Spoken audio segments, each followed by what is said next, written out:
Hey everyone, it's Kenji, and I'm going to show you how I marinate meat for stir fries.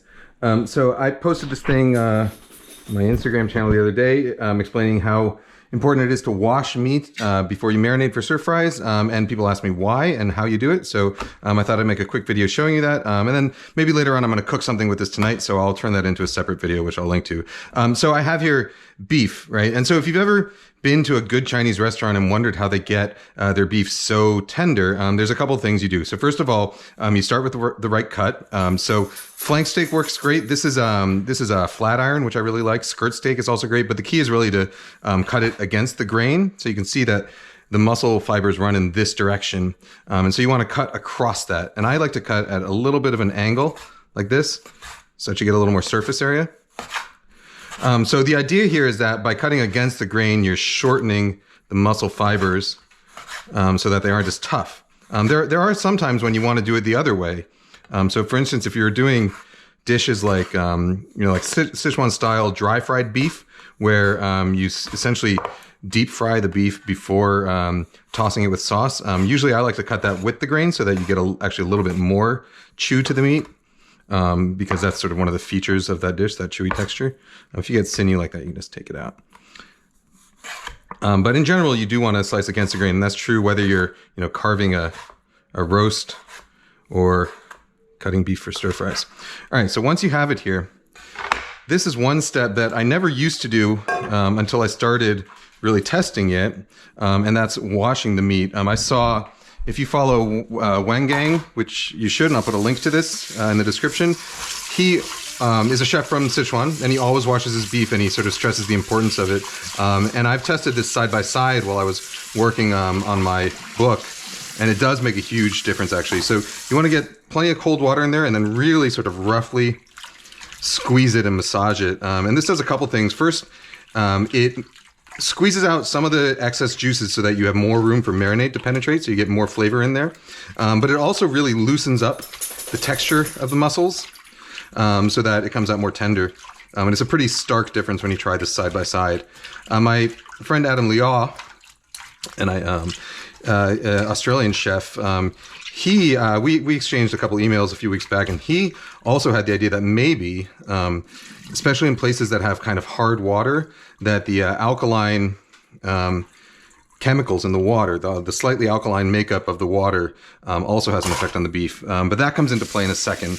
The pH definitely has an effect on the texture of meat, and we're going to use that to our advantage. All right, so once you've washed it,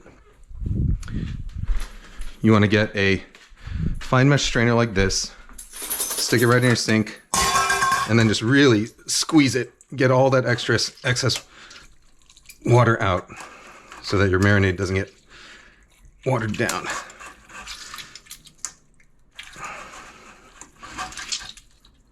Okay, just like that. So now that's going to go straight back in the same bowl.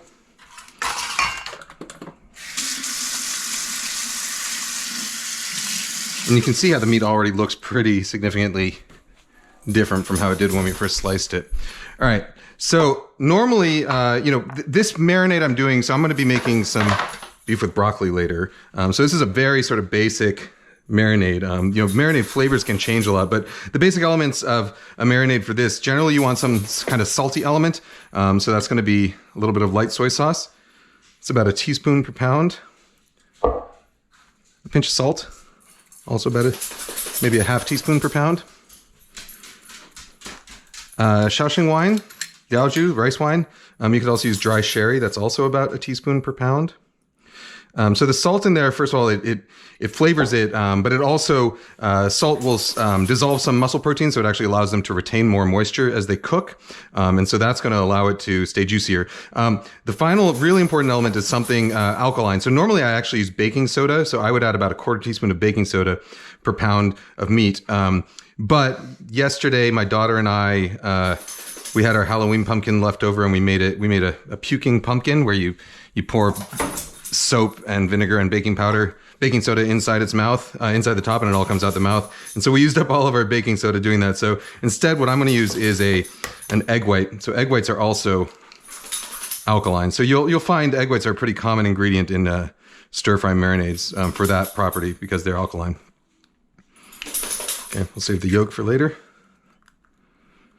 And then finally, a little bit of cornstarch. Cornstarch, what it does is it'll coat the meat so that as you cook it and juices start to come out of the meat through the heating process, the cornstarch will kind of absorb those and keep them from leaving the meat. So it gives it a much more tender, final texture, juicy. All right, so now we're gonna mix that. And again, we wanna be really quite rough when we're doing this. We really wanna work that into the meat.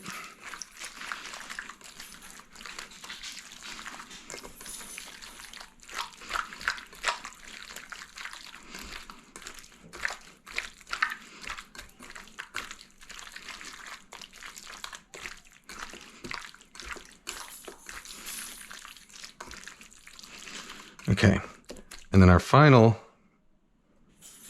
ingredient is some oil. And I add the oil at the end.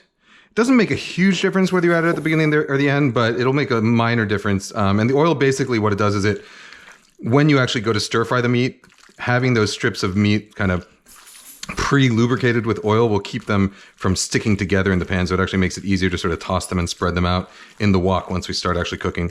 All right, so that right there, this is a very basic marinade. It would work for beef, it would work for chicken, work for pork.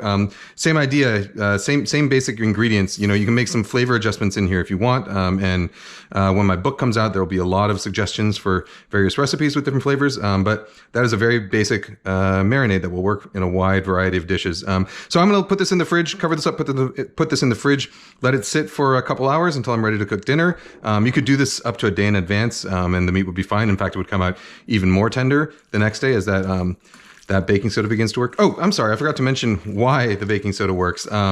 It's actually not completely known. There are a few theories as to how it works. One of them is that it prevents muscle proteins from bonding as tightly. And so, you know, as your meat cooks and your muscles start to constrict and tighten up, that can push out juices. That's what makes beef drier. That's what makes beef tougher. An alkaline environment inhibits that process. But really, it's not actually that well known why this works, but it does. So that's what's important in this context. All right. So I will link to a video where I'm cooking this later on. And until then, guys, gals, non-binary pals, I'll see you next time. Bye.